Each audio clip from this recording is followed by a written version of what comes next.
welcome to the ERSA Employability Awards. I'm Elizabeth Taylor, the Chief Executive of ERSA. We're delighted that you can all be with us this evening as we showcase the amazing work done by the sector, and we gather together online tonight in our hundreds to celebrate the successes. Every nomination was worthy and the winners were really hard to select. So tonight we're online. This is a new format for us. We're keeping our fingers crossed that everybody's internet holds out throughout the evening, and especially ours. We've got a series of videos, announcements, and of course the big announcements, the winners. Before we start, I'd like to thank our sponsors. They make it all possible. Usually we're all in a room in London. We can look at them, we can smile at them, and we can thank them for helping us all get together. But they've made it possible tonight online. So I'd like to thank Cognisoft, GetSet UK, the Digital College, Iconi, FedCap Employment, Do It Solutions, Clarion Futures, Genius Within, Leeds University Business School, CTAS, Triangle and Successful Mums. And you will get the chance to hear from them later tonight as they announce the winners of the awards that they've sponsored. I'd like to think that the awards reflect the diversity of the sector and the journey that the sector's on, and give us a chance to show what we can do beyond COVID-19 as we get Britain back to work. So we've got the awards for Frontline Advisor, the team, the Frontline Manager, the Disability and Health Provider, the Youth Employment Provider, Supply Chain Partner, Employer of the Year, Significant Achiever of the Year, when we all get to see an incredible job seeker. We've got some new awards. We've got the Job Centre of the Year, Offender Related Services, and the Housing Provider of the Year. And we will finish the night with the celebration for the outstanding contribution to the sector, a really important award that shows somebody who's dedicated a significant part of their lives to making employment support successful and to deliver. In the last year, we've reviewed the services that ERSA deliver to the sector. We're getting ready for what comes next in the way that employment support providers are. At the moment, we're in our schedule of building partnerships, which replace the conference we should have had in Birmingham on the 6th of April. Next week is the week when we pull it all together. If you're not already part of the Building Partnerships community, it's not too late to join us. And I'd ask you to get in touch with events at ERSA and to get some information about how you join us next week, whether it's on a regional basis, a claimant count basis in terms of women, youth or whatever, and be part of building the responses to getting Britain back to work. So tonight we've got our amazing compares, the authors Lucy Clayton and Steve Haynes. We've got video greetings from the Minister for Employment, the Shadow Minister, the Chair of the Work and Pension Select Committee and Baroness Stedman Scott. They will be dotted throughout the evening alongside videos from sponsors, announcers and videos of the winners. Please stay with us till the end, it only gets better. And with no further ado, I'd like to hand over now to Lucy Clayton and Steve Haynes. They're the authors of this book, How to Go to Work. This book's for young people. It's about the core everyday skills you need to start in your career. It's a guide for young people about what to expect, what to strive for, and how to demystify a lot of what goes on when you join the workforce. I hope you'll enjoy meeting them both online tonight, and make sure you look at a copy of the book. Over to Lucy and Steve. Hello and welcome to the Employability Awards 2020. I'm Lucy Clayton. And I'm Steve Haynes. And we're your compares online tonight. And we're delighted to be hosting what I know is going to be a truly wonderful evening. We are the authors of How to Go to Work, a manual for all the things that no one ever tells you at the start of your career. We wrote it for anyone at the beginning of their working lives, and it covers everything from office politics to dress codes, collaborations, Zoom calls, which we didn't know were going to be quite such a feature of all our working lives, and crying in the loos and what to do about it. It's a book for everyone who could use some unvarnished, honest advice about how to navigate the early days of a new job, and it's been described as essential for a generation of talent who aren't equipped with what it means to start employment and should be standard issue, truly life-changing. Last year we were present at the ceremony in London, and we hope that if you're watching this at home or in a socially distanced office with your colleagues, you will agree that this online event is just as exciting. Although we are relying on you to add your own glamour this time. Absolutely. So wherever you are, please enjoy and celebrate, and please do share and promote this evening on social media. The hashtag for tonight's event is ERSA Awards 20. That's hashtag ERSA Awards 20. So please do tweet, mention us on LinkedIn, Instagram, Snapchat, TikTok, if you're young enough to know what that means. We know how hard many of you have worked to put your entries in this year, and we had 145 of really high quality, so the judges had some very difficult decisions to make. Now, this evening is about our winners, but we wouldn't be here without our sponsors' generosity. So wherever you are, please do make note of the sponsors who've made these awards possible. And they include Cognisoft, GetSet UK, The Digital College, Iconi, FedCap Employment, Do It Solutions, Clarion Futures, Genius Within, Leeds University Business School, CTAS, Triangle and Successful Mums. Right, ladies and gentlemen, let's get on with the show. I'm delighted to be opening this fantastic event, and I'd like to thank ERSA for inviting me to their annual Employability Awards. They come at a vital time for our recovery, following the announcement of our plan for jobs by the Chancellor and our goal to return to normality by Christmas. And I know all of you are playing a part in getting the UK back on its feet, and will work tirelessly over the coming months to help every individual affected. So I want to start by thanking you, because that's what it's all about, now more than ever, being able to give people the confidence, skills and opportunities needed to get back into work and to pivot into new roles. That's why our plan for jobs has a clear goal to protect, support and create jobs, turning our national recovery into millions of stories of personal renewal.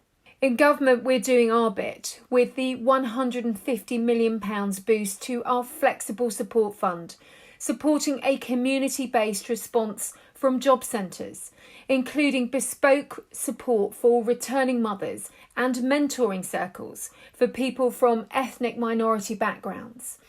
And this investment will also mean job centres can continue the great work they already do with organisations such as yourselves. We're also doubling the number of frontline work coaches to 27,000 because they are the experts that have helped us reach record employment in the months before the pandemic. I am extremely proud of the work my department has done, and pleased some of our dedicated staff are getting the recognition they deserve this evening with the Job Centre of the Year award. And they will have an even bigger role to play in the months to come, alongside local organisations and employers whose partnerships can help support millions of people across the country. DWP is driving forward an agenda of working closely across government and with sectors to deliver our comprehensive support package on a local level. We cannot do it alone, and we must all work together. We have all been there for people throughout this emergency and will continue to be there as we build back better and come back stronger. So let's kick off the awards and celebrate all of your hard work that has kept the country going through this pandemic, and recognise the positive impact each and every one of you has had on your communities. Thank you. Thank you to the Minister for Employment, Mims Davis. Later in the evening, we'll also be hearing from the Chair of the Work and Pensions Select Committee, Stephen Timms, and the Shadow Employment Minister, Seema Malhotra. The evening will be closed by ERSA's first chairperson, now Baroness Stedman Scott. It's so encouraging to have their video messages tonight and to hear their acknowledgement of the importance of the work you all do. We'll now hand over to the award sponsors who will take you through each award, the shortlist and the winners. Hi, I'm Devon from Policy and Practice. Huge congratulations to Elizabeth, Laura and all of the ERSA team for this year's successful ERSA Employability Awards, particularly given the context of the pandemic. It's a time when it's really important to acknowledge the skills and efforts of everyone in the sector as we look to the future, where I think our services are going to be needed by people more than ever, as people whose lives have been turned upside down by COVID-19 sort of feel the shocks and the effects of that, and hopefully overcome that quickly thanks to our help and support. Just want to wish huge congratulations to all of those nominated for an award. Being shortlisted is a huge acknowledgement in and of itself. And a big well done to those nominated for the Frontline Advisor of the Year Awards, sponsored by the Digital College, who do great work. At Policy and Practice, we work with lots of frontline organisations, including most of the primes on the Work and Health programme, who use our benefit and budgeting calculator to give the best support to people and show them the benefits of work. We know from our work with those on the front line that those conversations can be tough. The welfare system's changing, everyone's circumstances are different, and the situation around us means that we've got less time to provide that support when it's more important than ever. And we're doing everything we can to make that as easy a conversation as possible. To everyone who's been nominated for this award, I just want to tell you to be proud of the work that you're doing to change people's lives, all the efforts you're making to keep the sector going during this past very difficult period, but also in the more challenging period ahead, when there's going to be a huge amount to do. More people are going to need your calm, professional and empathetic support and advice to stabilise their finances, sort out their personal situations and focus on that all-important search for work, which is actually kind of people looking for work, and staying motivated during this difficult period is going to be critical to them, to the whole economy, I think, recovering faster. So a huge thank you for the difference you're making. Huge well done to all of those nominated again, and a huge thank you as well to the Digital College for sponsoring this really important Frontline Advisor of the Year award. Best of luck to everyone here, and thanks very much. Take care. Bye. I'm delighted to introduce, on behalf of Digital College, the Frontline Advisor of the Year award. As we know, ERSA's awards recognise the work of a wide variety of organisations and individuals, but they're also a great opportunity to advertise the fantastic activities that go on in the employment sector as a whole. And frontline advisors are at the heart of these activities. At the Digital College, we get to see the great work that these advisors do on a daily basis as we collaborate with hundreds of advisors to deliver vocational learning and that all-important confidence building to their customers. And it is really inspiring when we see the positive impact that advisors can have on their customers. Nominees for Frontline Advisor of the Year award recognise individuals who offer that inspiration and dedication, selected from a whole industry of people doing amazing work. But let's move on and talk a bit more about the award itself. So the Frontline Advisor of the Year award recognises an employment advisor who has demonstrated exceptional commitment in a frontline role. And here are the finalists.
Right, good luck to this year's finalists.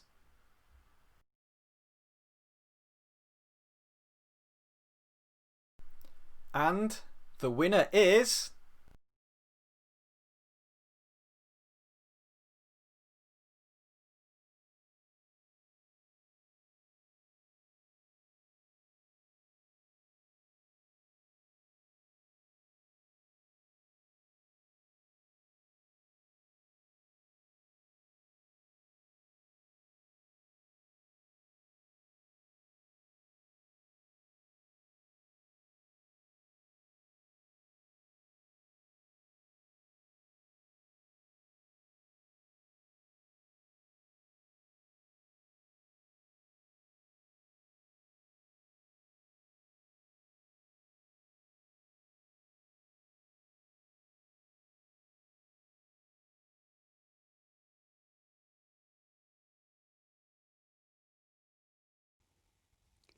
Hello, I'm Graham Randalls, the Managing Director of Triangle, and I'm very pleased that we're sponsoring the category Frontline Manager of the Year at this year's ERSA Employment Awards.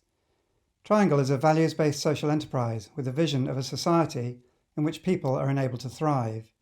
As creators of the Outcome Star, we help employability, health and social care providers improve services by creating engaging visual tools and promoting collaborative ways of working. We support frontline workers across employment programs and services, including skills provision, self-employment and youth employment services. There are two versions of the Outcome Star that are particularly suited for use in employability programs, the Work Star and the new Pathway Star. For people who are unemployed and struggling with mental illness, addiction, homelessness, family difficulties, trauma or other complex issues, the idea of finding a job can seem very far away. Traditional employment support often fails these people, and no wonder. That's why person-centred support, a term widely used in care services, is becoming more widespread in employment services. A number of innovative programs now offer bespoke one-to-one help for people with complex needs, with advocates focusing on helping individuals to overcome the specific challenges they face. It takes a high level of investment, but it's increasingly seen as the best way to help vulnerable people take steps towards the world of work. Using the Pathway Star, a worker can start with any area the person feels able to talk about. It's completed collaboratively, and the person is free to place themselves on the scales, with the worker supporting, asking questions or challenging if that feels appropriate. It's not a question of ticking boxes, it's a conversation, and as people get some of the support they desperately need, they're more able to engage with it and see where they are now and how their lives can improve.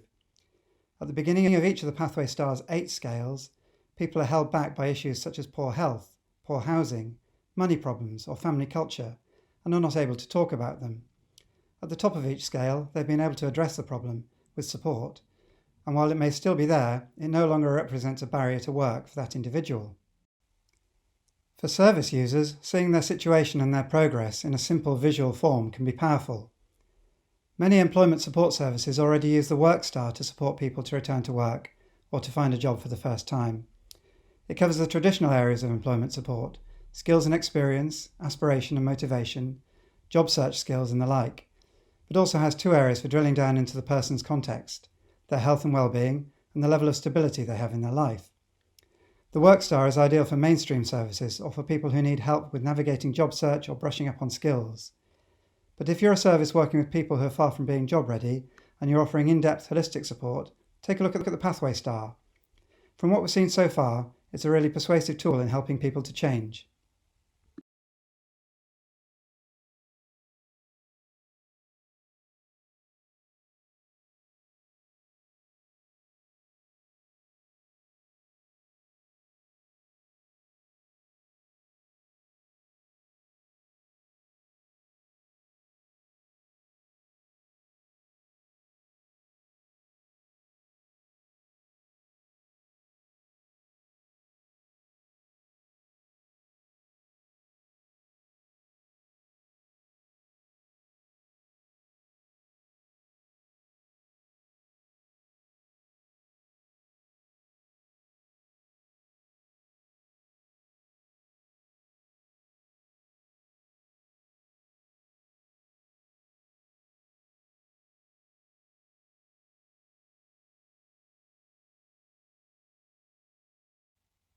So, I can now reveal the nominees for Frontline Manager of the Year, sponsored by Triangle, creators of the Outcome Star.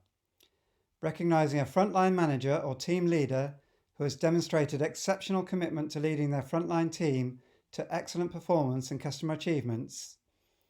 The finalists for Frontline Manager of the Year are Lorna Beaton, FedCap Scotland; Julia Marcus, London Borough of Camden Council; Anne Higgins, Musselburgh Job Centre, nominated by Triage Central; Leslie Wood, Stockton Job Centre, nominated by Triage Central; and Ben Wise, SPS Training Solutions. And the winner is Julia Marcus from the London Borough of Camden Council. Well done, Julia. Julia has supported hundreds of residents into work in Camden with a personal and committed style that has had a significant impact on local people. Julia has taken that experience and developed new ways of supporting residents into good work, using her experience and strategic nous to lead exceptional services. Julia worked with Camden Council to develop the Somerstown Job Hub, a service that connects residents, services and employers around a shared mission to address long-term unemployment. The hub model that Julia delivered in Somerstown has since been provided a foundation for Good Work Camden, the borough's new approach to employment support.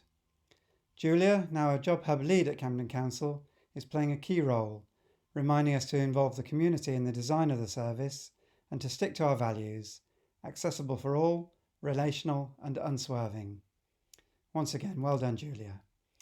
Also recognised as highly commended in this category are Lorna Beaton of FedCap Scotland and Leslie Wood of Stockton Job Centre, as nominated by Triage Central. So well done to all the nominees and finalists, and congratulations to our winner of Frontline Manager of the Year, Julia Marcus.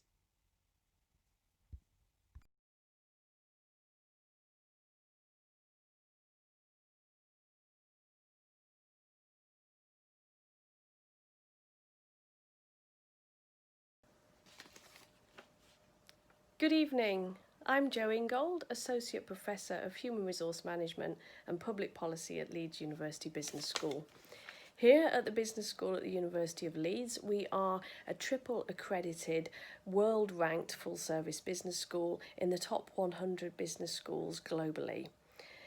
We are really focused on impact with business and society, and our mission is to have an exceptional impact on both business and society through leadership in research and teaching. So as part of this, I've been delighted to work with ERSA, as has the business school over the past few years, in order to listen to the challenges and questions that are coming from the sector and to respond and input thinking and evidence to inform innovation across the sector. The Business School funded an Impact Leadership Award that has been in collaboration with ERSA and Forefront Partners in order to improve business engagement in employability and skills programmes. So we've been working with ERSA over the past 6 months, in particular with providers but also with businesses and commissioners, in order to feed in evidence from my ESRC funded research and to drive improvement in business engagement in employability and skills programmes. The Business School is delighted to be involved in the ERSA Employability Awards. The awards are so important in marking some of the excellent work that goes on every single day across the sector, but often remains hidden from public view. The Business School has sponsored the Team of the Year Award, which recognises a team of frontline staff which has demonstrated outstanding commitment to meeting and exceeding the delivery of an employment provider. The judging panel comprised of Deputy Dean of the Business School, Professor Edgar Mayer, Professor of Entrepreneurial Practice, Sarah Underwood, and myself. And we were looking for an emphasis on a team working together to achieve delivery, something that's very close to my heart, as collaboration was a key finding from my research and a message that I've been putting out across the sector and is so important and will continue to be going forward as the sector faces the challenges that this unprecedented crisis presents. So without further ado, I'm going to pass over to Professor Edgar Mayer to announce the winners of the Team of the Year Award, sponsored by Leeds University Business School. I'm Professor Edgar Mayer, Deputy Dean at Leeds University Business School. and it is my great pleasure to introduce the ERSA Employability Team of the Year Award, a new award in 2020 and sponsored by Leeds University Business School. This category recognises a team of frontline staff which has demonstrated outstanding commitment in meeting and exceeding the delivery aims of an employment provider. We, as a panel, looked for examples of collaborative team working, but also at partnerships with external organisations, including, amongst other things, effective employee engagement to support interventions for customers. Good luck to this year's finalists, and here's a short reminder of all of the finalists.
The panel were very impressed by the quality of the nominations and the amazing work showcased in all of the entries.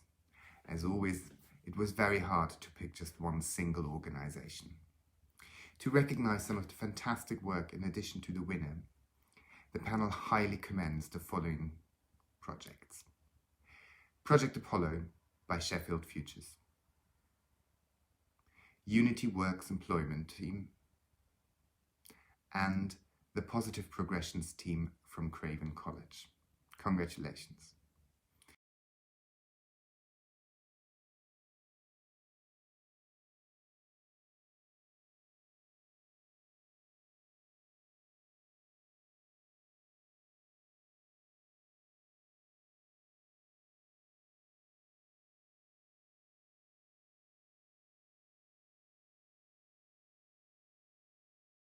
The winner is, actually it's two teams that were univocally seen by us as judges as deserving of this inaugural award.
Congratulations to you all, those that made the final, those that were commended, and of course the winners.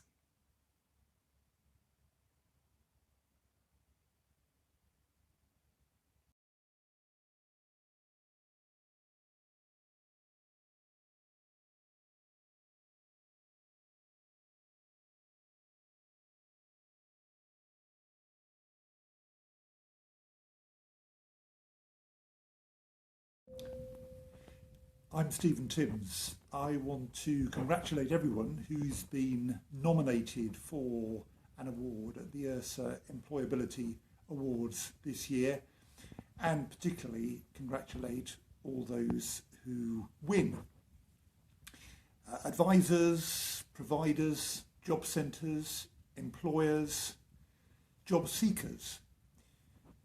Everyone's done a great job. I do want to thank ERSA for all its work, which I think is going to be more important than ever over the coming year. Earlier this year, I was elected to chair the Work and Pensions Select Committee in the House of Commons, and last month we published a report about the department's response to the coronavirus crisis so far. We drew attention to what a great job the Future Jobs Fund did after the last economic crisis 10 years ago, and I'm really pleased the government is bringing that programme back under a new name for this current crisis. But in addition to that, I think we're going to need a big new employment programme. Coming out of the last crisis, we had the work programme costing something like £2 billion a year.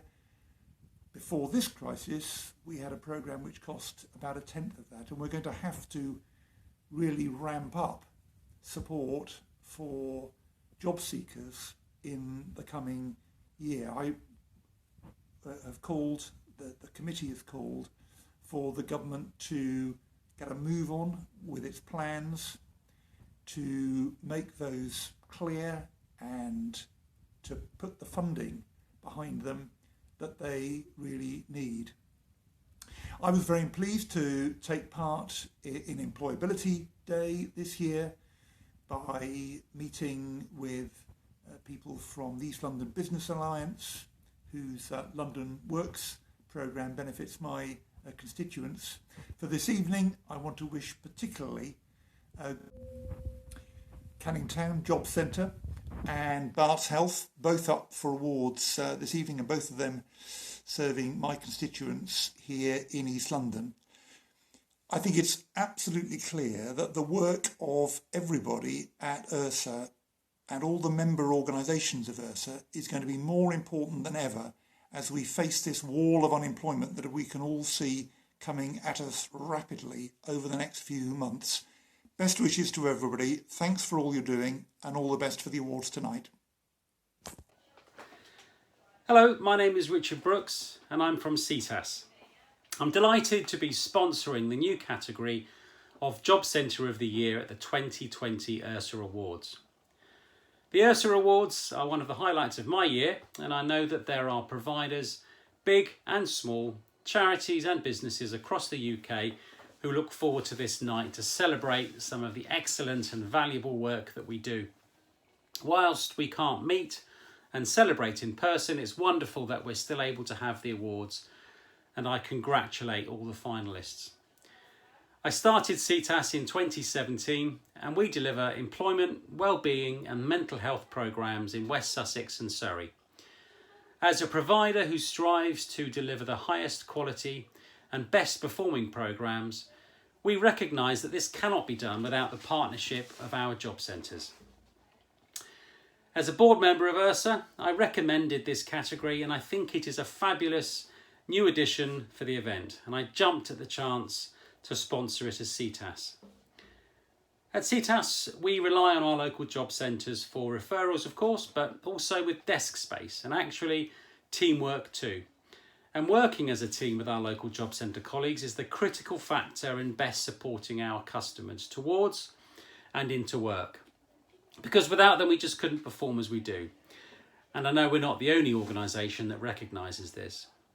So, without further ado, the Job Centre of the Year award recognises a Job Centre Plus office that has demonstrated exceptional commitment in partnering with providers in their area, supporting disadvantaged and long-term unemployed job seekers.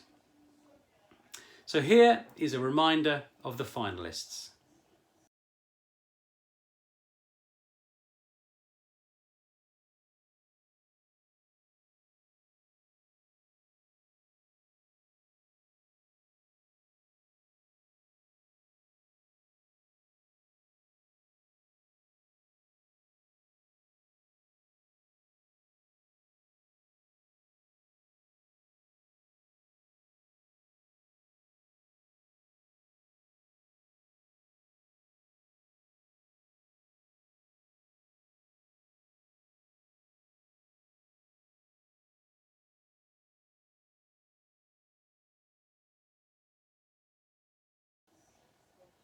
Good luck to all the finalists.